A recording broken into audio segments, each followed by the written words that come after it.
নমস্কার বন্ধুরা, welcome to Shampa's kitchen.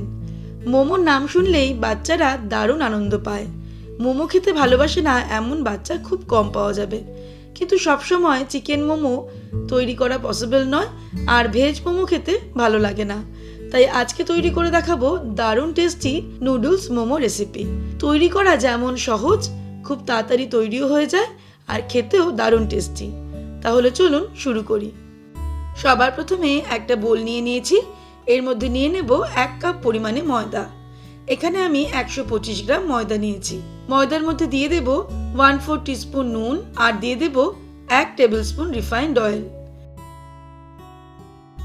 নুন, তেল আর ময়দা ভালো করে মাখিয়ে নেওয়ার পর এবারে অল্প অল্প করে জল অ্যাড করে একটা সফট ডো তৈরি করে নিতে হবে। ডোটা যেন খুব বেশি নরম না হয়ে যায়, আবার খুব বেশি শক্তও না থাকে।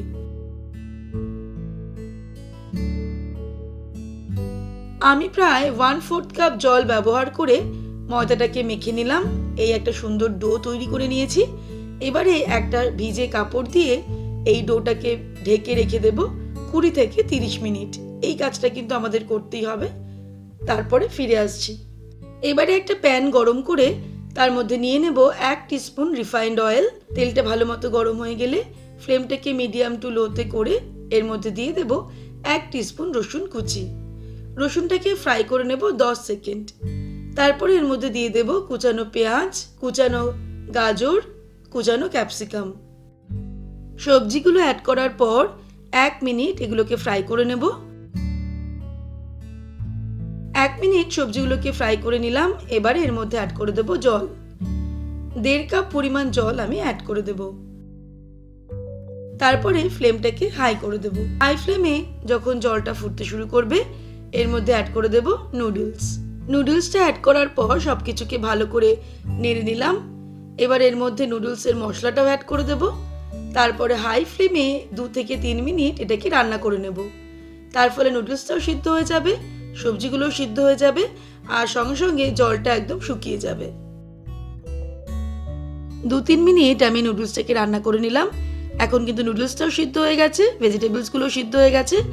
এই সময় আমি এর মধ্যে দিয়ে দেব সামান্য পরিমাণে নুন আর দিয়ে দেব সামান্য পরিমাণে গোলমরিচের গুঁড়ো। তারপরে সব কিছুকে ভালো করে মিক্স করে নেব। জলটা তো সম্পূর্ণ শুকিয়েই গেছে। তারপর ওভেনটাকে অফ করে দেব। এই নুডলসটা পুর হিসেবে মোমোতে ব্যবহার করব, তাই এই নুডলসটাকে সম্পূর্ণ ঠান্ডা হতে দিয়ে ফিরে আসছি। এবারে আমি ছোট ছোট লেচি কেটে নিয়েছি। ময়দা থেকে 30 মিনিট হয়ে যাওয়ার পর লুচির থেকেও কিন্তু ছোট করে লেচিটা তৈরি করেছি। তারপরে লুচির মতো বেলে নেব। যত পাতলা আমরা এই লুচিটা বেলতে পারবো মোমোটা কিন্তু ততটাই ভালো হবে। আপনারা চাইলে শুকনো ময়দা দিয়েও এই লুচিটাকে বেলে নিতে পারেন। একদম পাতলা করে গোল করে আমি লুচিটাকে বেলে নিচ্ছি। লুচিটা বেলা হয়ে গেলে এবারে আমরা এর মাঝখানে দিয়ে দেব পুর। এই নুডলসটা কিন্তু ঠান্ডা অলরেডি হয়ে গেছে। এবারে হাতের আঙুলে করে সামান্য জল নিয়ে এই লুচির পরিধি বরাবর আমি দিয়ে দিচ্ছি, যাতে বাইন্ডিং করতে সুবিধা হয়।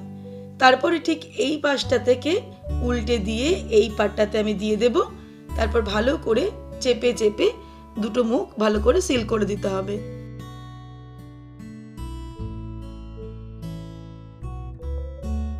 তারপরে হাতে দিয়ে তুলে এইভাবে দুটো কোণাটাকে আটকে দেব।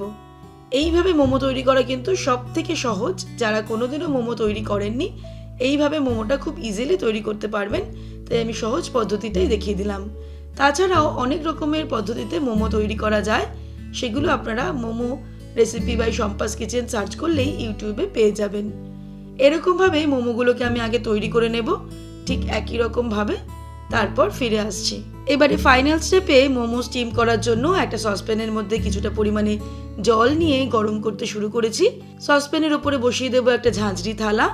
যাদের বাড়িতে মোমো স্টিমার নেই তারা এইভাবে মোমো তৈরি করতে পারেন। ঝাঁঝরি থালার মধ্যে খুব ভালো করে অয়েল ব্রাশ করে নেব। অয়েল ব্রাশ করতে হবে কারণ মোমোগুলো হয়ে যাওয়ার পরে কিন্তু না হলে থালার গায়ে আটকে যাবে আর তোলার সময় ভেঙে যাবে বা ফেটে যাবে। ভালো করে তেল ব্রাশ করে নেওয়ার পর মোমোগুলোকে সাজিয়ে দেব। একটু গ্যাপ রেখে রেখে মোমোগুলো সাজাতে হবে, কারণ স্টিম হয়ে যাওয়ার পর এগুলো বেশ খানিকটা ফুলে উঠবে।